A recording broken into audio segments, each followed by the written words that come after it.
Today I have the great pleasure to introduce the director of the Women in Public Service Project at the Woodrow Wilson International Center for Scholars, Rangita de Silva de Alwis.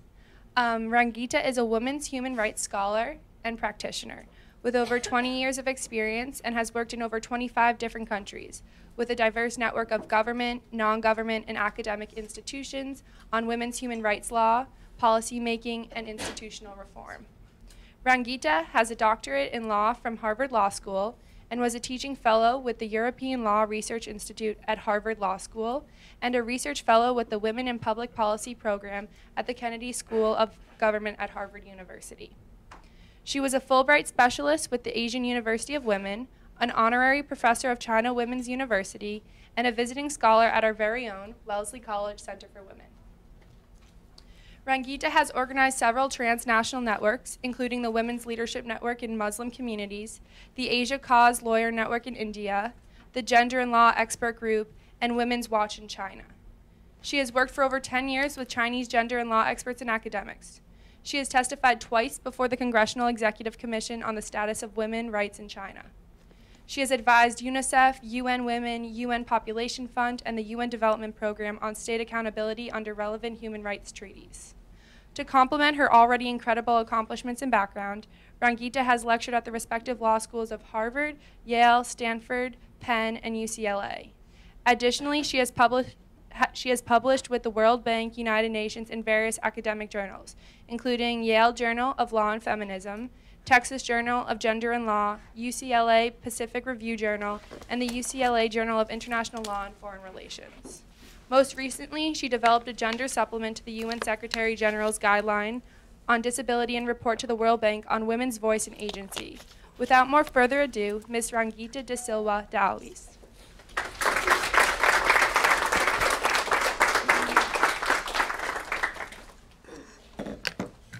Thank you for that very kind introduction. And thank you to my dear friend Joanne Murray for inspiring the Albright Institute at a very critical moment in the history of our times. And to all of you, the new class of Albright Fellows, congratulations and welcome to an unparalleled network of a global sisterhood. When you look back in 20 years from your positions of leadership, you will remember this moment and you will say, that is when my journey began. That moment in time at the Albright Institute, that is when it all began. Marian Wright Edelman, the legendary child rights advocate, once told President Ronald Reagan, women cannot be what women cannot see. And the Albright Institute is about that, making sure that all of you, the new generation of women leaders of the world, see leadership in action so that the current leaders may share the torch of leadership with all of you. What I want to do this morning is to introduce to you some of the important debates and challenges of our times that you will be called upon to address. And as Albright Fellows, you will never stand in the sidelines. You will participate and you will lead. At the very first Albright Institute, 5 years ago, and today marks an anniversary, your predecessors came together to engage in the Millennium Development Goals and the implementation and the realization of the MDG goals. Today, once again, you are called to engage in the post-2015 development goals. What next after the MDGs? And those are the new goals that your generation will be called upon to address. A new generation of gender equality goals are being formulated by UN Women, and I, along with the Women in Public Service Project, is working with UN Women to formulate those goals. A transformative standalone goal on gender equality is being proposed to the world community. And very quickly and briefly, this transformative goal calls for 3 pillars. one, and these are issues that were absent from the current MDG goals.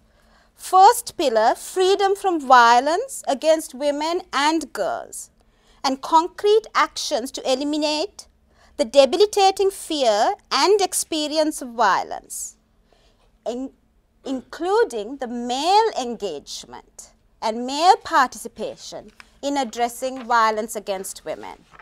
Secondly, gender equality in the distribution of capabilities, including knowledge, good health, sexual and reproductive health, and reproductive rights of women and adolescent girls, and access to resources and opportunities, including land.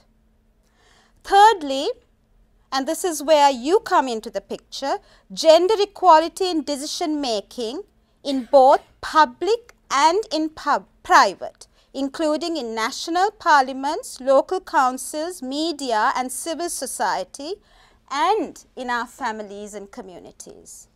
Because as you know, how can women be heads of state when women cannot even be heads of households? So bringing together the importance of women's equality and leadership in the family, in the community, and in our parliaments and as heads of state is not only a correlation, but it's also an imperative.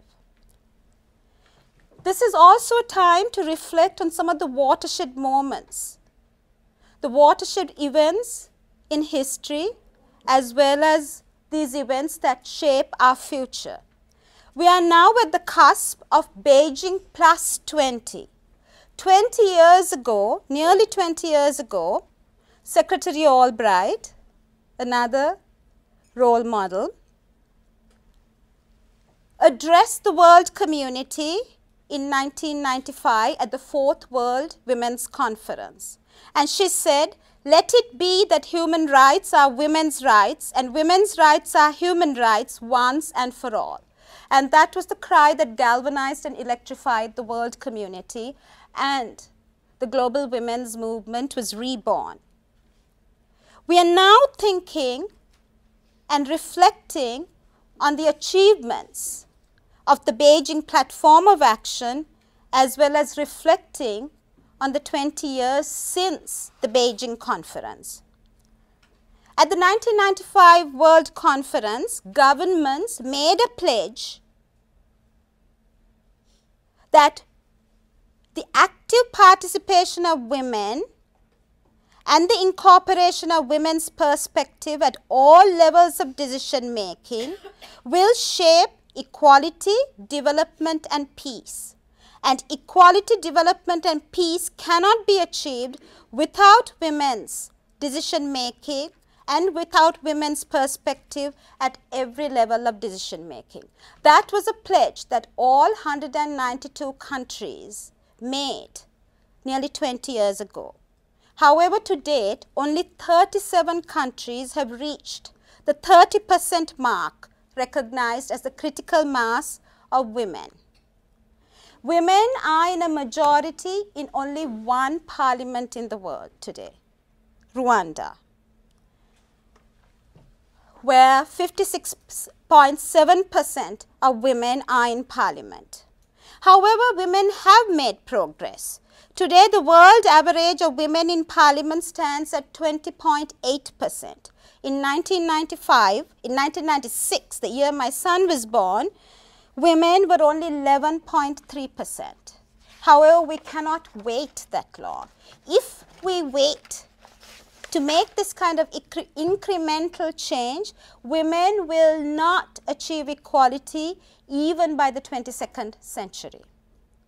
So this time is yours. This time is now for you to lead.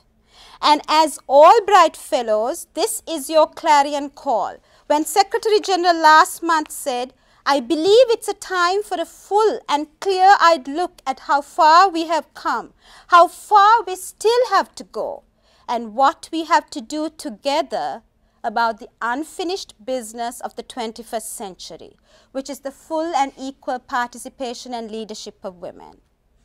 So to finish the unfinished business of the 21st century is your charge. The Albright Institute brings together women, a new generation of women, to the table. And I want to look at ways in which you at the table can transform leadership in your communities and in your countries.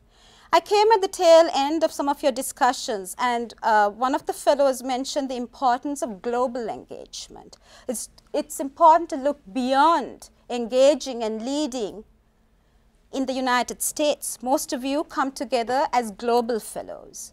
So my perspectives are drawn from that global engagement. Prime Minister Shinzo Abe, the Prime Minister of Japan, recently made headlines when, as the first head of state before the UN General Assembly at the 68th General Assembly session in September of 2013, he for the first time harnessed the theory of womenomics to unleash the power of women to bring Japan back to its former glory. He said, and I quote him, "The growth of Japan will benefit the world. Japan's decline is a loss for the world. And how will Japan realize this growth? It is through a theory of womenomics which asserts that the advancement of women advances the growth rate of my country." And what was so important and pivotal to that statement is that it was not just in the realm of rhetoric or an hortatory aspiration. And he mentioned at the UN General Assembly the ways in which, the steps he would take to realize that goal. He promised to open daycare centers so that more women could join the labor force. He said that by 2015, he would create 200,000 daycare centers in Japan and another 200,000 daycare centers by 2017. I did not realize at that moment, and I don't think you realize at this moment, what a breakthrough statement it is to be able to, before the General Assembly, that for long had ignored women's issues and had care. And it's important of child care so that women can take their place as equal citizens in the labor market and in decision making, in parliaments and in corporations. And the audacity of that comment, although it might seem so obvious to us as women leaders, it is really an audacious statement for a male leader to make before the UN General Assembly. So you come of age at a time when I would like to see the 21st century defined as the age of women's leadership. Women's leadership is no longer the right thing to do, but it's the smart thing to do. But you also come of age at a time of enormous political transitions. You know, at this moment last year, I was meeting with Prime Minister Shinawatra, and you can see the difference that a year makes. You know, the fellow who made the announcement about the conflicts in Japan, in Thailand, just brings to mind the importance of women being at the peace and conflict resolution table. You're probably aware of the UN Security Council Resolution 1325, which opened new spaces for women's participation in peace and conflict resolution, and called upon all governments to ensure that not only women's perspectives are mainstreamed into peace and constitutional making, but that women are at the table shaping and informing those transitional justice processes. Graça Machel, the wife of Nelson Mandela, has said, "Women must be at the table. Women cannot be relegated to shouting from windows because they are not allowed through the door." When women are not represented in transitional justice mechanisms, their experiences of violence, their experiences of abuse are often ignored in the new narratives of nation building. However, a review of the 24 peace processes taking place between 1992 and 2010 shows that female representation was as low as 2.5% in peace negotiations. Only 16% of peace agreements since 1990 have any explicit reference to women or gender. Since the end of the Cold War, only 10 countries' peace agreements out of approximately 300 peace agreements negotiated with respect to 45 conflicts have mentioned sexual violence. And women represent less than 8% of the peace process participants and fewer than 3% of signatories to recent peace agreements. And as mentioned before, no woman has ever been appointed as the chief or lead mediator of a UN-sponsored peace talk. So what we see here is that women have been conspicuously underrepresented as mediators and negotiators in major peace processes. And because of that, peace can and has, in many of these countries, not been sustained because of the absence of women. When Senator Clinton was asked at her Secretary of State confirmation hearings to comment on the violence and threat of harm that women face because of their gender, she responded, "I want to pledge to you that as Secretary of State, I view these issues as central to our foreign policy, not as adjunct, not as auxiliary, or anywhere lesser than all of the other issues that we have to confront." So when women lead, they bring these issues to the front and center, and they redefine them as important national security issues, as global security issues. And true to her words, during her tenure, she created the United States National Action Plan on Women, Peace and Security, and made sure that every conflict, that every peace negotiation and every peace building activity would ensure 50% women at the table, and that any kind of conversation, discourse, discussion on peace negotiation would also enshrine issues that are relevant to both men and women, and then of course our children.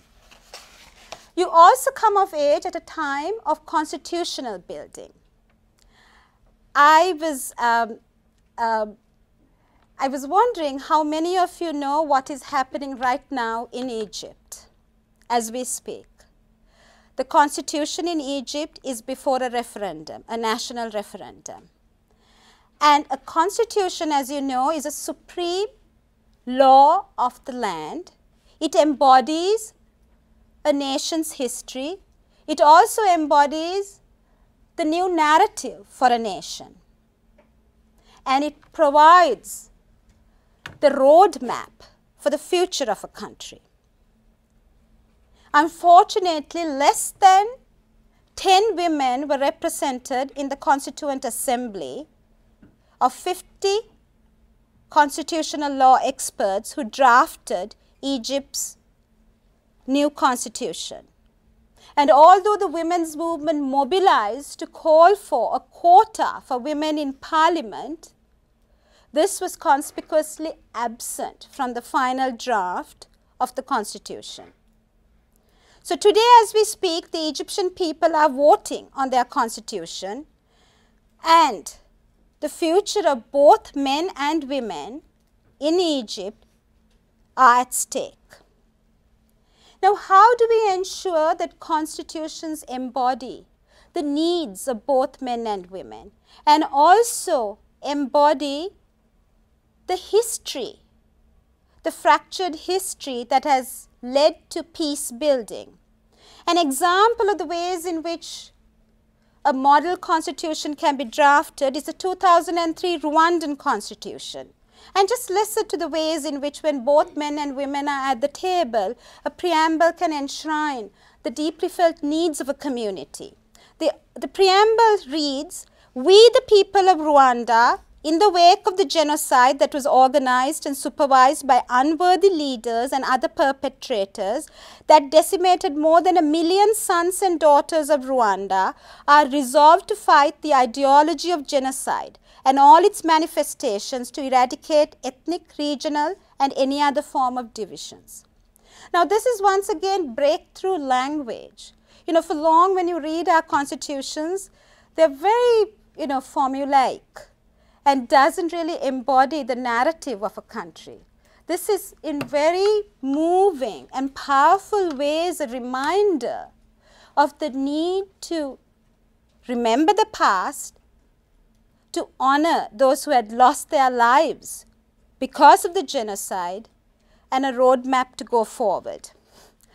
The Rwandan constitution also enshrined a 30% quota for women in the constitution. And that has been one of the critical cornerstones that has led to Rwanda today being the only country in the world that boasts of over 50% women in parliament. The Kenyan constitution, which was drafted in 2010, again in the wake of ethnic crisis, also is a model constitution and is considered one of the best constitutions now to inspire other constitutions.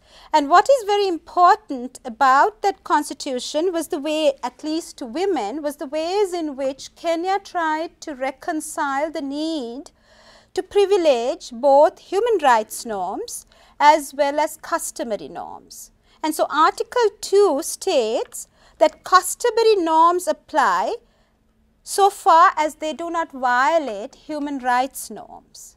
So you see how they try to balance the need for customary practices, but to claim international human rights norms as the supreme law of the country. The supremacy of the constitution and the supremacy of international human rights norms was privileged and celebrated. And this particular clause is very important for me when I was invited by Minister Shirin Ebadi to Tunisia to help with drafting the equal protection provision of the Tunisian constitution a few months ago.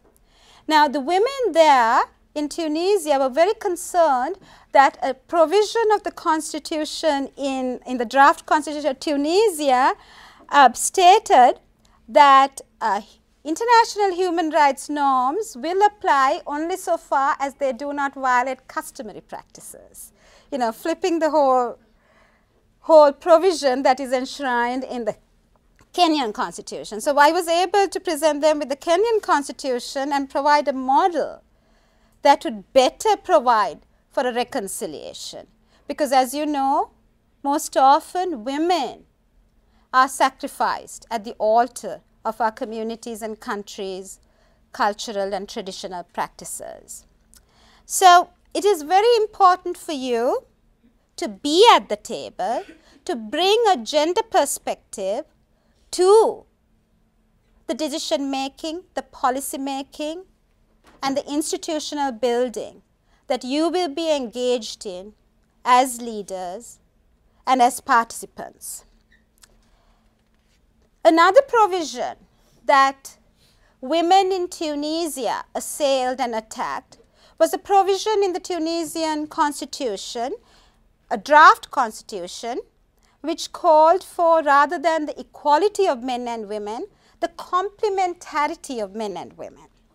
And it is once again because women mobilized and galvanized that they were able to address it and say complementarity does not give us equality. Complementarity can be interpreted to mean that we are relegated to the domestic sphere while men maintain dominance over the political sphere. But what the narrative, the story that comes out of this is that because women organized, because women were not silenced, because women were not in the sidelines, women were able to challenge and assail a provision that was inimical to their equality. Michelle Bachelet, the current president-elect of Chile, when she was head of UN Women, has said, the rule of law often rules women out. Now, why is this? When 139 countries have a provision on anti-discrimination, 173 countries have a guarantee on paid maternity leave, 120 countries have outlawed domestic violence, 117 countries have outlawed sexual harassment, 115 countries guarantee women's equal property rights.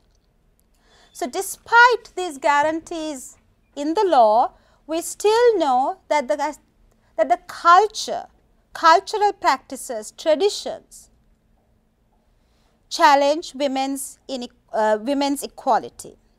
So, how do we, through law and practice, address these challenges? And again, I want to give you some perspectives on how, when women are at the table, women have reimagined laws and practices and remade laws in the image of both men and women. So, for example, the Indian domestic violence law, drafted in 2005, has this very interesting provision where violence is defined in terms not just only as physical acts of violence, but verbal acts of violence, including, listen carefully, insults or ridicule, especially with regard to not having a child or a male child. So, what women do when they are at the table is bring their stories to inform lawmaking. These are stories that women are not bearers of. These are stories that women tell, that women are the bearers of. And so, when we tell our stories and when we testify before constituents, we are able to bring our deeply felt experiences to shape these laws. In Brazil, the case of Maria de Penha. Maria de Penha was rendered a paraplegic by her husband because she called law enforcement 17 times and the law enforcement refused to respond to her. She was electrocuted by her husband and rendered a paraplegic. But she did not give up her fight.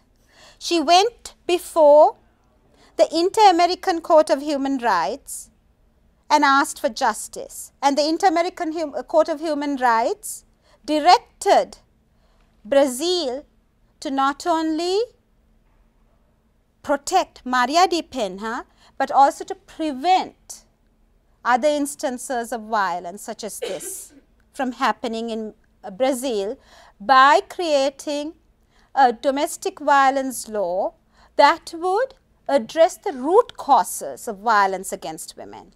And at that time, the President Lula Silva's chief of staff was Dilma Rousseff, the current president of Brazil.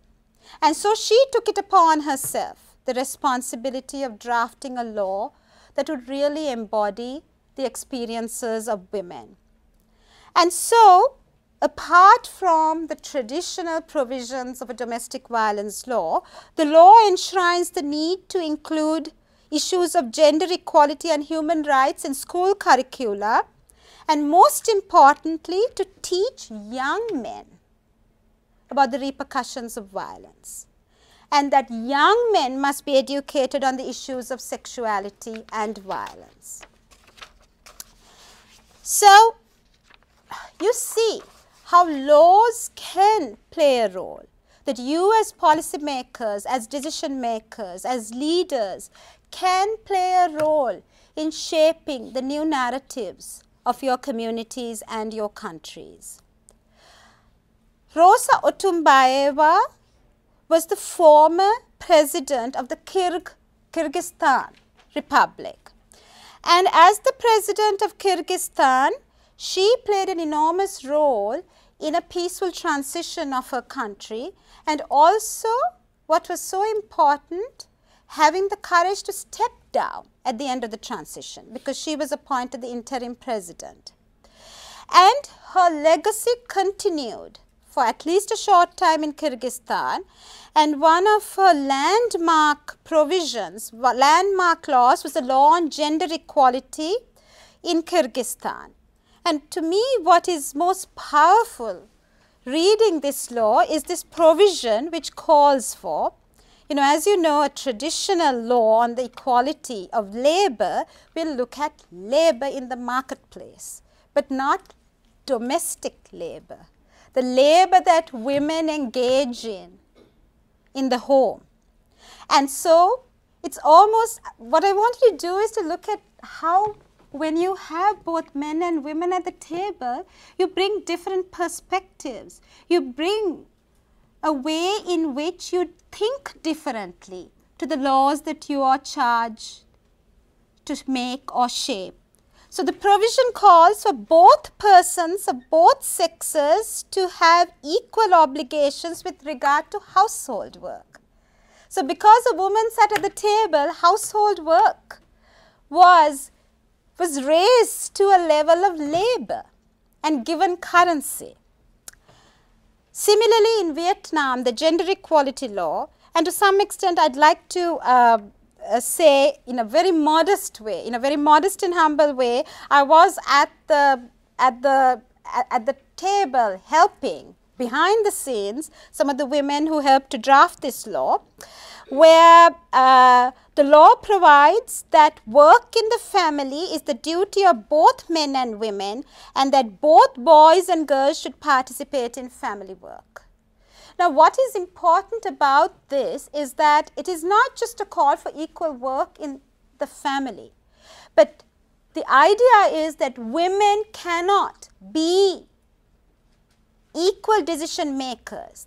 The playing field cannot be equalized for women unless there is equality in the home, and unless men have both the right and the duty to perform equal caregiving responsibilities. And I call it a right because it is a privilege and a right and a duty to perform these caregiving duties, and it is a right that men need to exercise along with women.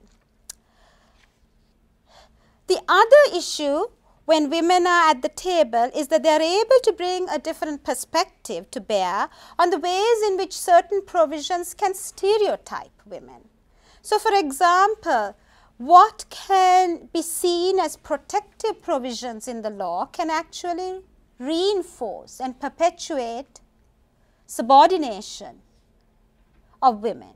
So, for example, the laws in China are replete with examples of laws which prevent women from equal access to work during menstruation, during lactation, during pregnancy, and women are disallowed from a spate of work opportunities that clearly are spelled out, which is above ground, underground. But this all are drafted in the name of protecting women and protecting women's bodies.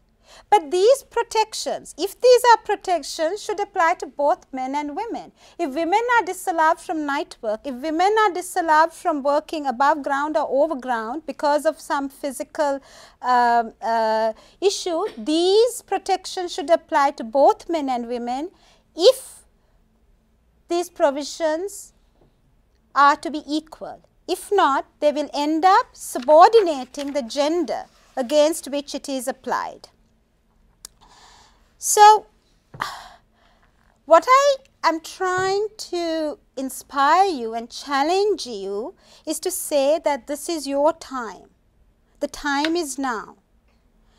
And the real power, as Zainat Bangura, the current Special Representative for Violence Against Women in Armed Conflict and former Sierra Leone Minister, has said, the real power is in policy making.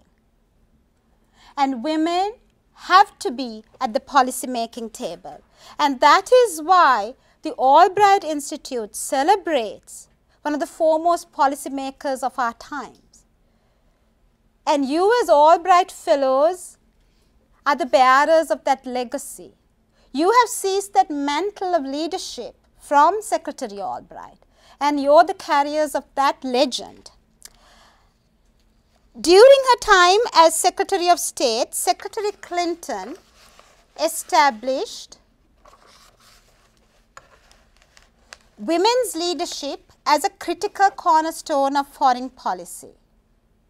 Not only as a critical cornerstone of foreign policy, but everything she did as Secretary of State, I would like to imagine, followed from that moment in Beijing when she said women's rights are human rights. And it's a continuum of that moment. And when she launched exactly 2 years ago the Women in Public Service project, she launched it with partners that she knew would be the standard bearers of women's leadership, the Seven Sisters. And what more powerful crucible, what more powerful incubators than women's colleges to take on this call to action, this clarion call to action. And so 2 years ago, she launched the Women in Public Service project with the Seven Sisters, and Wellesley College took the leadership in hosting the first Women in Public Service Project Institute here at Wellesley in the summer of 2012, bringing together 50 women from the Middle East and North African region in the aftermath of the Arab Revolution, at a time when women were being marginalized from decision making, although women were in the forefront of the revolutions and of seeking democracy, to look at ways in which women can share their experiences, cross-fertilize ideas so that women can be at the decision-making table to shape the destinies of their countries and their regions. And this project, which was started at the Seven Sisters, has now, over the last 16 months, grown to embrace over 80 academic institutions and government entities around the world, and is now the premier global presence for women's leadership in public service around the world.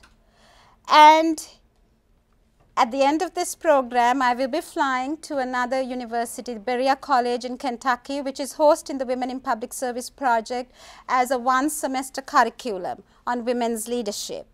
And so what's exciting is that what started at Wellesley has now grown globally, just as much as the Madeleine Albright Institute over the last 5 years has created not just an incubator and a crucible at Wellesley College, but so many ambassadors of women's leadership, so many ambassadors of peace around the world. David Rothkopf, editor of Foreign Policy, has written, "The underrepresentation of women in positions of power is proof not so much that men still dominate the top of the pyramid, as it is a system of the most egregious, widespread, pernicious, destructive pattern of human rights abuse in the history of civilization." So what I like about this comment is that when women are underrepresented as leaders, it is a human rights violation, because the fact that women have been denied their equal and full opportunities to be present and to participate. In Foreign Policy's power issue last fall, only 10% of the 100 people of power around the world were women. And David Rothkopf, the editor of this issue, states, "The systematic, persistent acceptance of women's second-class status is history's greatest shame." So the very acceptance makes us complicit in our own degradation. So I think being able to, as Albright Fellows, raise your voice against that by participating, by engaging, even at this young age, you have already made a stride towards full and equal participation of women in decision making and in leadership around the world. Kim Campbell, the former Prime Minister of Canada, argues that when women lead, men can be more of the things they want to be. So it is also about engaging men and giving men more opportunities. And as Kim Campbell contends, power is essential. Women cannot afford to shy away from the leverage that will change society. For long, women have shied away for different reasons. And Aung San Suu Kyi says it very well when she says, women have shied away from power because of the fear that power corrupts. But it is the fear of losing power that corrupts. It is not power that corrupts. And that is a message that she charged me with when last year I met with her soon after a presentation I made at the Albright Institute when I went to Burma the very next day, and I asked her for a message that could be shared with the women of the world. And she said, women must not be afraid of power because it is the fear of losing power that corrupts. So how do we reimagine power in the image of women? When Dilma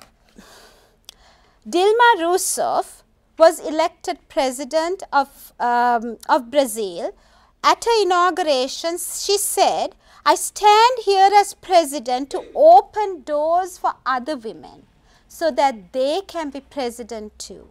So opening doors for other women is, I know, a cornerstone of the Albright Institute. This is what Joanne Murray has done by opening the Albright Institute. And Secretary Albright herself, her credo is, and I'm sure you've heard this very many times, there is a special place in hell for women who do not help each other. So I'm surprised you have, I think this is something that you are going to hear very many times, and this is just the first week at the Albright Institute. That's why you haven't still heard it. But this has almost become the mantra that animates and inspires Albright Fellows across the world, across different generations. So Dilma, she also introduced little touches to shift that balance of power. Look at what she did at her inauguration. Her black suited bodyguards were all women. 6 of the motorcycle escorts were women. 9 of her ministers were women. And so she kept adding these not just these gestures, but making sure that women inhabit positions of power, but also these props, these features that completely shift that image of power and recreate and reimagine power in the images of both men and women. Now for me, language is also important, and language is not innocent. So in South Africa, when the South African Constitution was being drafted, women, and I must say very gender sensitive men, made sure that throughout the South African Constitution would have both the male and the female pronoun. Now some argued that the male pronoun would include both the female pronoun and the male pronoun. As the women argued, well, then why is it that the female pronoun is not supposed to include the male pronoun?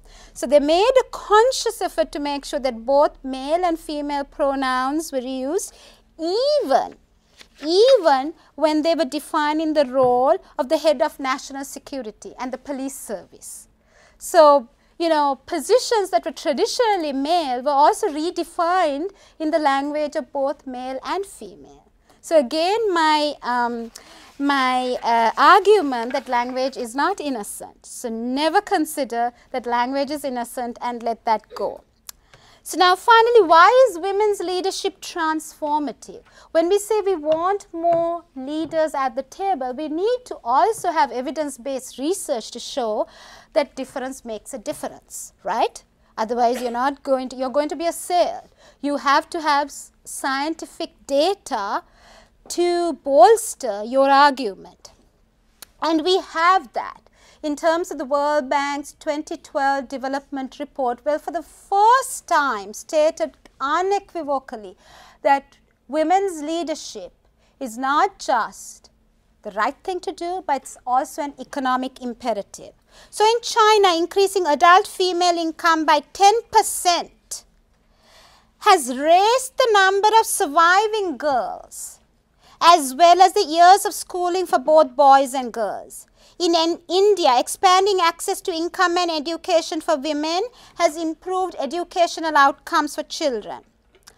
Ensuring equal decision making for farmers, for women farmers in Ghana, has augmented maize yields by 17%. In India and Nepal, giving women an equal decision making power in managing forests has resulted in an 18% increase in productivity. We also have data to show that when women are at the table, that the laws that are drafted protect both men and women. So when in Rwanda, the Women Forum of Women Parliamentarians passed a law on gender equality in land, what the women did was they also worked across party lines, but they also worked with men, male leaders, to bring them to the table and to show that when women have equal access to land, men can be more than what they are right now. Going back to Kim Campbell's argument. In Tanzania, a gender quota was enacted to ensure that women held no less than 20% of the seats in parliament, and because a critical mass of women were at the helm, they wrote the Land Act grant, which granted women equal access to land, loans and credit, and raised the age of marriage from 13 to 16. In the United States, it's when women leaders who were at the table that the Family and Medical Leave Act of 1993 was passed. In India, the gender quota at the local government level, the Panchayat Raj level, has made sure that 1 million women are now at the village council level, and because these women are at the table, access to water, access to education, issues such as looking at the local government budget and looking at how this budget is being spent. So until the women came to the table, they found that the budget was being spent on cups of tea, 10 cups of tea for every meeting that was being held. And children went without school books. So they looked at this budget and said, do we need more than 1 cup of tea per council meeting? And maybe the sugar that is spent on these cups of tea can be diverted to buying exercise books, notebooks for our students. And it was a very small change, but it's such a powerful statement of how when women are at the table, change occurs. Maya Yadav, a young woman with whom we work with, when she says, I'm proudest of the ways in which I was able to build latrines, toilets inside schoolhouses so that our young girls don't have to go to the forest and face dangers. And a male would never have thought of that. There are other ways in which when women are at the table, not just in decision making and in government, but in businesses. Some of you are going to lead businesses. But remember, even when you lead the private sector, in the marketplace, in businesses, you're still making a public statement. You're still changing and shaping public policy. So when women are on boards, Goldman Sachs argues that there is greater productivity in the companies. So eliminating the remaining gap between male and female employment rates could boost GDP in America by a total of 9%, in the Eurozone by 13%, and in Japan by as much as 16%. So women and women's leadership is the answer. Recent studies by McKinsey show that when women are in executive positions, there is higher rates of corporate return inequity. And a McKinsey study examining 89 European companies with high proportions of women in top management posts found that their financial performance was well above average for their sector. And Norway's Ministry of Children and Family Affairs has made this statement: equality between the sexes leads to the creation of wealth in society. Now, these are tangible gains that we are talking about. But for me, what is more important is the intangibles, the ways in which women's leadership has intergenerational impact. In India, there is research that shows that in communities and in villages where women are at the helm of their local governments, fathers tend to keep their daughters longer in school because they see more and aspire more for their daughters because of the role model effect. So that is more difficult to quantify than these other data that I have read, are the ways in which you, all of you, because who you are, impact your families and your communities can never be quantified. We know that, but it's those intangibles that makes it even more powerful.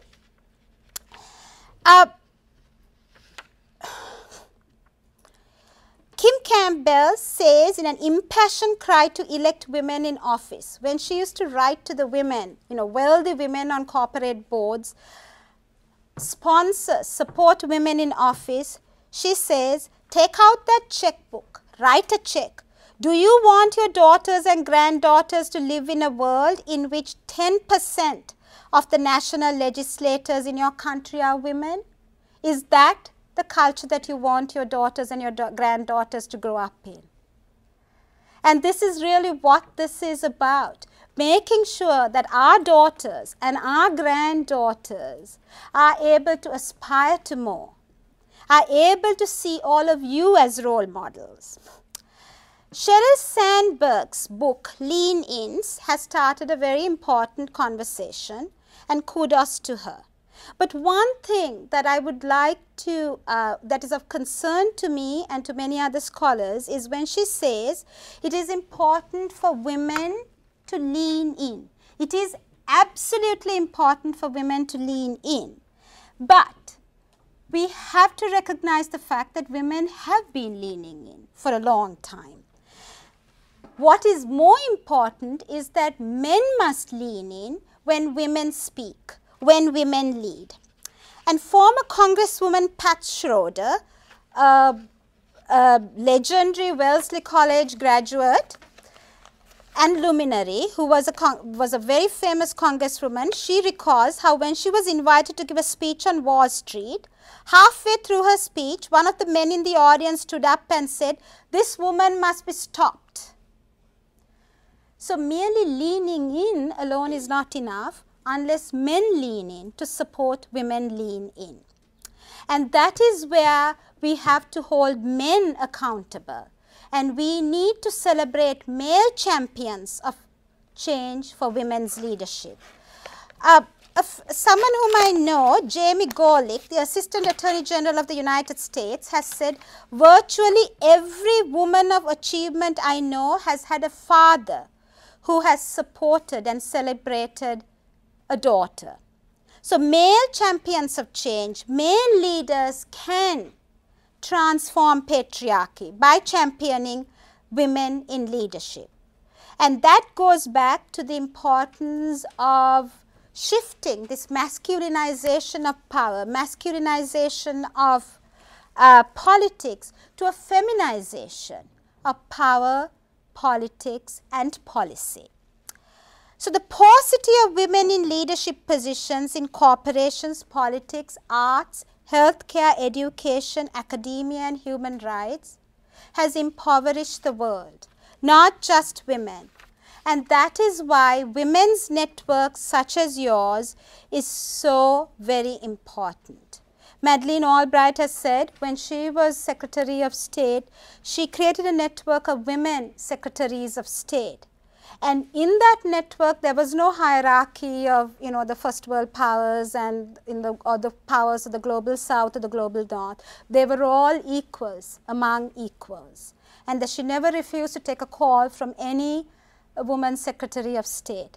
And that is what you will do to each other. You will support each other, and networking has been called the single most important cornerstone of success in political and public life.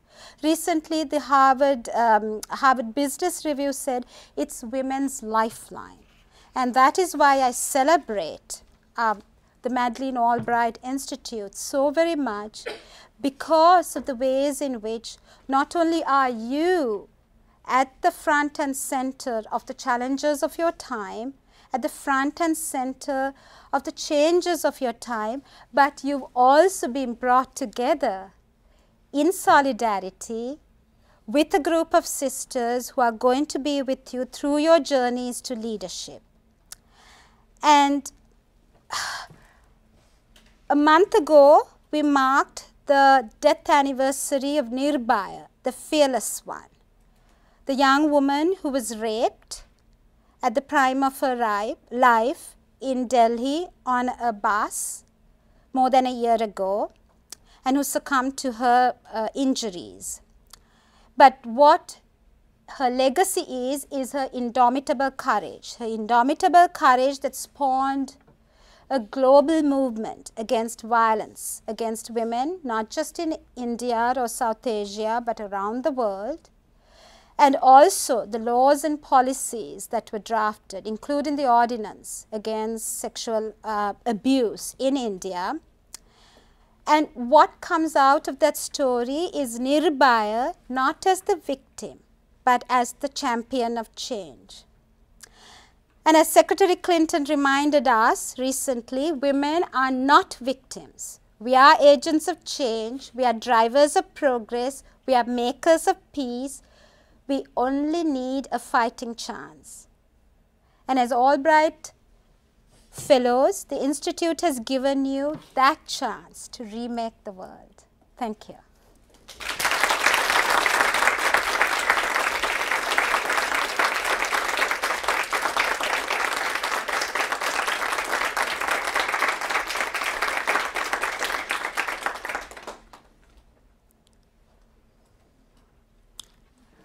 Yes. How much time do we have? 10:30. Perfect. Hi, thank you so much for being here today. I really appreciated how your speech was a great call to action for us to step up and sit at the table, much like Sheryl Sandberg's book. But the question is, of course, for the past a couple of generations, more women have increasingly have become leaders, such as, let's say, Marissa Mayer, who's now the CEO of Yahoo. But the day after she had announced that she was going to Yahoo, she also announced that she was pregnant, and then got a huge number of backlash from men and the public. So how do you advise us when we take up positions of leadership to go against men or the public who scrutinize women for their decisions to become leaders? Right, good question. Firstly, as I said, we need the alliances of men. The time has come for us not to think of men as the enemy. Men have to be allies. Men have to be part of this movement. They were the missing link. You know, there was a time in life, you know, when the second wave of feminism mobilized, it came together without men. And there was a period in history when women needed that space. But the time has come now to engage men more in that movement, because, as I said, it shows that when women lead, there is change that benefits our communities and our countries, including men. So this is a public good. We're not talking just of gender equality as being something that benefits women. This is something that benefits our communities and our countries. I'm not going to speak about Marissa Mayer because, Marissa Mayer is almost an exception. She is somebody who has the opportunity to make the kind of choices that she has made. And many women do not have those opportunities. But those opportunities must be made for women. Women must have these opportunities to lead their corporations and their countries. And the ways in which this can be done is, and is that when women like Marissa lead and when women like Marissa are seen in the role of mothers, we see the importance of work-family reconciliation. Although she was able to come back to work almost immediately, many women and men need labor laws that celebrate caregiving.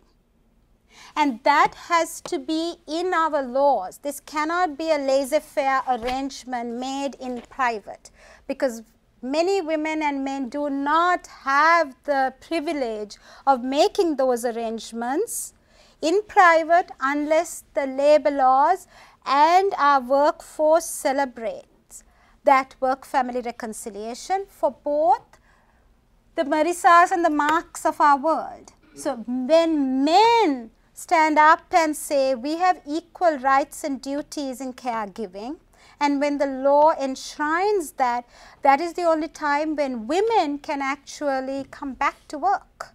So what we see is in many Nordic countries, there's a movement, what is called fatherhood by gentle coercion, where there is mandatory family leave policies, mandatory paternity leave policies. So if you, it's a carrot and stick approach, and that helps to change culture, because as men are forced to take leave to take care of their families, women can go back to work.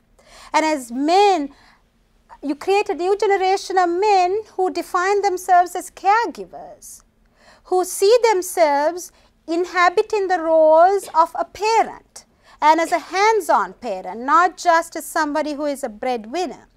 And unless women have that opportunity to come back to work, women can never have their equal opportunities at work, because what we find is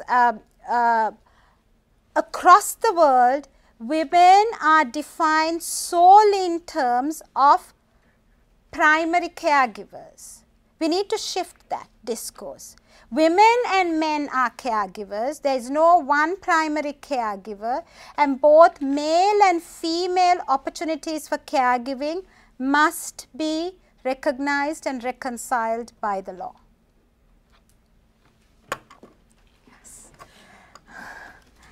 Yes, you? Yes. Thank you so much for coming today. I really enjoyed your talk, and it definitely inspired me. I was challenged the whole time because while you were talking, I was thinking about my community and the state of women in my community, and I'm sad to report that at many different levels in school and in home and in work, women are not as high profile in my community as men are, and I think it's a cultural thing. It's just not something that people think of, not even something that my best friends who are girls think of, and this is in the United States. So I was thinking about, like, what is the easiest way to change culture, because it's very difficult sometimes to talk to middle-aged parents and say you have to support your daughters and teach them about sexual violence and teach them that they should lobby for paternity care and paternity leave and maternity leave at work. So I was thinking, I mean, do you think it's possible in this country and in other countries like the United States to maybe introduce a curriculum in schools federally that teaches girls and boys about sexual violence? Because I never got sexual violence education in school. I only got sexual health education in school. And to also teach them the benefits of maternity leave, paternity leave, and equal protection for men and women. Like, basically to have this kind of a curriculum at the federal level. Do you think that's something that the United States can strive for, or you think it's something that's a possibility? Well, yes, it's an excellent question, an excellent response to the question that you raised, and that's why I introduced ways in which different countries are addressing this through the laws, because more and more what you find, and again it is a result of a new generation of women being at the table drafting these domestic violence laws. So I have studied the first generation of domestic violence laws. There's nothing about the need for education in kindergartens or in universities or in public schools. The education about addressing child marriage, violence against women, the need for equality in caregiving, as well as equality in the labor force. But as more women, the younger women come to the table, you find that they bring their deeply felt experiences to bear on the lawmaking and the policy making. And that's why these laws now mandate that we have to look at the the root causes of violence against women, the root causes of gender discrimination, and how do we address that other than through education. So education has a role to play, and that's exactly what you have articulated, and that is an enormously important way of addressing this. Another way is through media. You know, while you were talking, I was thinking a couple of months ago, I was inviting Ann Patterson, you know, a Wellesley College alumni, who was our ambassador to Pakistan and then in Egypt. And I was Googling her to get a sense of, you know, her resume, and up came a Newsweek article, and I am not kidding. The first line was, Ann Patterson walks in, she wears pale nail varnish and a pale suit. You know, she walks into the interview, and the interviewer is a woman. And she's and the first comment on Ann Patterson is a pale pink lipstick and a pale pink nail varnish. You know, as you can see, I mean, I have nothing against lipstick or nail varnish, but who would want to be defined when you're an ambassador of Pakistan? To be defined in terms of lipstick and nail varnish. So we as women, whether we are in the media, whether we are in the arts, whether we are in politics, whether we are in agriculture, we have a role to play in redefining women and women's power. I don't know how many of you read the news story about how the first finance minister for Pakistan met with the first the finance minister of Pakistan met with the finance minister for India for the first time in 50 years. I mean, as you know, two warring countries meeting, and the finance minister, the foreign minister of Pakistan was a woman, a 30-something woman, very attractive, very stylish. And the news media, from New York Times to the Pakistan and Indian newspapers, all about, they said Pakistan put her best face forward, you know, punning on the whole image of the best face forward. And how she walks in, she walks in with her, you know, her bag and her purse and her dime, you know, that was, and there's so little about the substance of this historic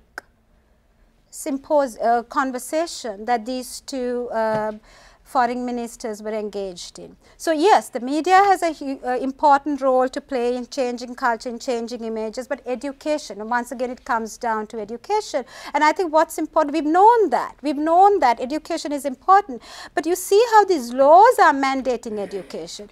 When men sat at the lawmaking table, they created this barrier between the public and the private and said, you know, private is going to be negotiated in private. We will only address in the law, you know, issues of the public. But when women sat there, they said, you know, these are false dichotomies. You cannot address public issues unless the private, the most intimate spheres of the family is equal.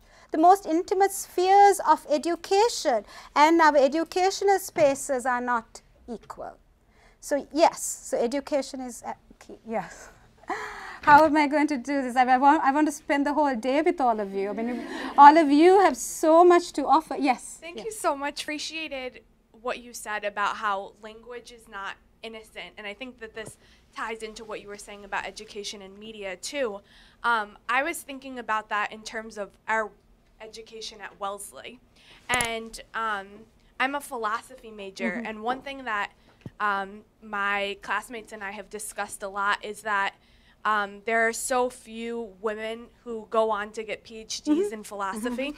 And part of the reason why we were thinking that might be is because a lot of the times the way that we have to express our voices is a very linear structure that leaves out personal experience and sometimes doesn't feel like it's completely conducive to the perspective that women might want to bring. Right. So a question I have for you is, how do you begin if you haven't had the opportunity to figure out what your language is, and maybe haven't had space to express that language? How do you begin to introduce it into spheres where that language has never really been present or has been suppressed? First, I want to say how proud I am that you have chosen to speak up. You know, every time you open your mouth, you have changed culture. You have changed the language. You have changed the discourse and the discipline. And the first way in which you can change this is by going ahead and becoming a philosopher, doing your PhD, coming first in your class, and speaking up, and writing that book on philosophy by a woman, in a woman's voice, and making gender central. So, yes, I see, yes. Is there a way that we can solidify it all? Okay. I know, because I have to take Claire, because Claire has been, Claire and you, both. Can I take two? Okay. Compromise, yes. All right, so thank you so much for your talk. One thing that I've been wrestling with throughout this discussion is this chicken and the egg cycle. And so we see all these benefits coming from female leadership, but the female leadership sort of comes from having these societal recognitions. And so I guess I'm struggling to figure out how to take that first step. What are a couple of different ways we could approach taking those first steps to get into that beneficial cycle that will then self-reinforce? Right. I mean, as I said, just by being here, you've taken that first step. But once you then get there, this is just the beginning of your journey, make sure you open doors for other women. Just you being there alone has not even been, you have not fulfilled the promise of who you are unless you open the door and make sure that other women follow after you, that you bring them with you, and that you honor the constituency that made it possible for you to be at the table. So that's important, because, you know, and that's another discourse that we need to go into. Just because you have a woman at the table does not mean change happens. You need to have a woman who is gender sensitive. You need, that is why, even though this is Wellesley College, you would think, you know, a Madeleine Albright Institute is redundant. But no, because you're being trained to be leaders and to be gender sensitive leaders and to be women leaders, not just any leader. I think that's what's important. So remember, when you're a leader, you're a woman leader, and the obligations that you have, and to bring that perspective to bear on everything that you do. And because I know Joanne needs to wrap up. Oh. Thank you so much for coming today. I had a question regarding sort of how you phrased why women's leadership is the cause of our times. Yeah. In previous discussions about women's leadership, we've talked about how there's sort of the front line and in the background, different ways to serve and different ways to be a leader in the world. And I'm wondering if you would agree that, we talked about how it's imperative to have both women and men in both of those positions. And I'm wondering if the leadership phrase that you use could be replaced with empowerment. A few months ago, Harvard Law School celebrated 60 years of women in the law school. You wouldn't believe that, in its rich and vast history of Harvard, women have been at the law school only for 60 years. But at that discussion, at the panel that I was on, my fellow panelists and I were discussing, we've grown up in a generation which has defined itself gender empowerment. But we have to now go from empowerment to leadership. Empowerment should lead to leadership. It's, when do we then now be at that leadership table? Empowerment is the minimum. It's the minimum. It is not what is our target. So that is why and I said, language has no innocence. And that's why I want to go beyond that definition of empowerment to now is the time for women's leadership.